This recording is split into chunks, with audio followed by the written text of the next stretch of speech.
Hey guys, today I'm going to be taking you through the competitor analysis checklist for OM. We've highlighted here that's for B2B marketing, but the process that we go through, you can use this for really any company. So just to dive right into this here, number one, I do think competitor analysis is just another buzzword for digital marketing, something like a digital expert or SEO. These are all phrases a lot of digital marketers know and use, but the actual process and tactical execution of it, a lot of people are lost. They don't exactly have a streamlined process to go through, but it is a big, beefy, cool word to use. So we see a lot of people use it. So we decided to, rather than tell you guys that we do competitor analysis, we want to break you down how we actually go through researching our competitors, researching the market, and finding ways to actually differentiate our clients from other companies. Too many times we see companies and their competitors offering the same products with the same value points, with the same messaging, and now a customer has 10 companies they can choose from that are all the same. So we wanted to go through competitors, go through the market, see what exactly their product is, what their messaging is, where we can find them on the web, and see how we can actually differentiate ourselves. And that's when we find customers that will be attracted to us and hopefully are great customers for us. Not only do we want to bring as much revenue to a company, but we also want to bring them good customers that are going to be with them for a while, trust in their product, have trust in the company. So we'll dive in here. Number one, another issue we see with a lot of digital marketers is that immediately they go into their digital marketing specific tools, which are great. You can find that later on in our process, but we think immediately that number one, you need to identify your top 5 direct competitors. So these are the ones that we're closest to, whether that be in yearly revenue or however your client decides how to identify their top 5 direct competitors. So from there, we have our top 5 direct. And additionally, if your industry is big enough, we like to take the top 5 industry leading companies. So those are the companies that are winning. Those are the companies that are doing the right things. They may have a marketing team of 20 or 30, so they have large teams that are dedicated to marketing specifically. So now we have a list of, let's say, 10 to 15 competitors, combination between direct and industry. And then we'll also just research our own brand online, see what other competitors may be attacking our brand. That is, maybe they're paying for your brand's term on Google Ads, so those competing for your term. We may see others that are ranking organically for our own branded terms, which typically doesn't happen, but just something we want to check. And we can add these competitors to our checklist. Awesome.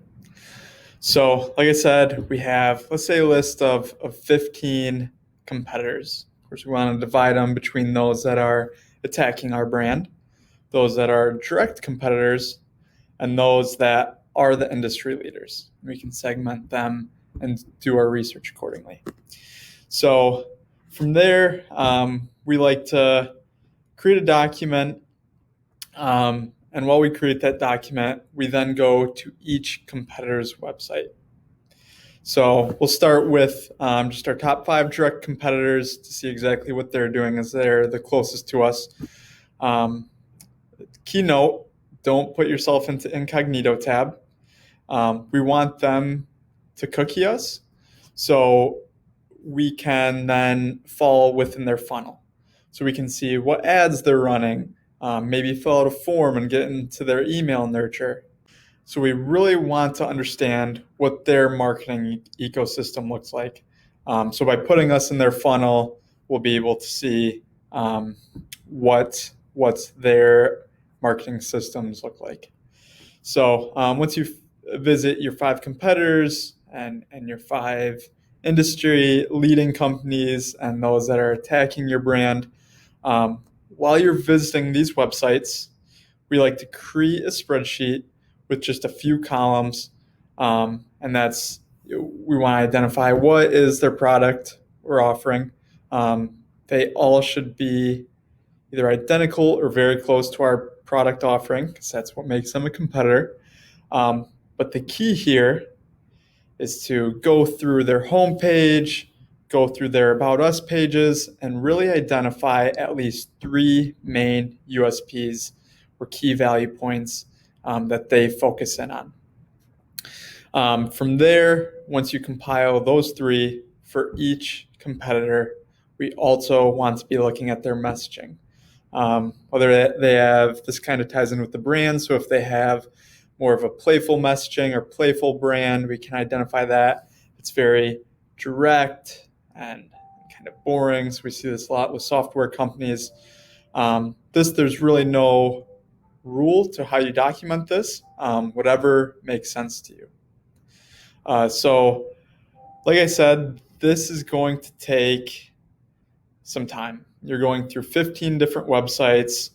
You're really analyzing what they are messaging and what their value points are. This is something we don't want to rush into, because we want to understand the market and our competitors so we can truly differentiate ourselves. One last point that I didn't touch on, also you may want to look at their individual lead funnels. So how they segment their tofu, mofu, bofu, how you can get to their primary conversion. Let's say if it is a software company or a B2B company, that may just be a lead acquisition, so request a demo or a free trial. So you want to understand how they have their user flow through their website as well. Cool. So now we have this spreadsheet with their value points, their lead flows, their messaging and branding, their product, service, and offering. Now we want to communicate with our client the similarities and differences that we see. So this, we like to sit down with our client and go through this list because typically they have greater knowledge around the industry and their competitors. So go through this list, see what are consistent value points that you see through each competitor. Decide if that's a value point you want to use for yourself or that you have, or if that's an opportunity for you to differentiate yourself. And then as well, look into the lead flows and the messaging. Let's say the lead flow is very, very similar for all your competitors. Maybe that's an opportunity for you to be creative and engage customers a different way. Or maybe their branding and messaging is all close as well to now you have an angle to maybe you want to make this a less boring space or entertain your users a little more, which is something you always want to be doing, as that builds trust. So this, again, is going to take some time sitting with your client, noticing those similarities and differences. Once you have this big conversation, you're now able to take your value points, edit those to differentiate yourself compared to what you've researched, and now we can really begin to differentiate ourselves. We have these winning value points that are different than everybody else. We're understanding our customers better. We know what their true pain points are. For example, it's maybe if it's a shake weight, for instance, we know everyone wants to lose weight, but the true reason maybe someone wants to lose weight for a high school reunion. So understanding our customers and getting to their true wants and needs. And before I go off on a tangent, that is what competitor analysis does. It not only allows you to understand your competitors, but it also may give you an idea of those true pain points of your users. So this, we believe, not only do we believe, but we've seen it work time after time, is how you really can begin to differentiate your company within the market. So from there, as a bonus, then we get into our nerdy digital marketing tactics, things like using SpyFu for researching competitor pay-per-click keywords, similar web for audience demographics, SEMrush for organic rankings, all these tools that we have available, all these tools that a lot of digital marketers already know and know how to use, but we want to make sure marketers are taking a look at the industry and competitors and actually having a full understanding of the product and service or offering before we get into the depths of digital marketing here, like these here. So once you complete this checklist, we're pretty confident you'll have a great understanding of your client, which is number one. When marketing, you want to fully understand your product or your offering. And now we'll be able to create campaigns, very successful campaigns.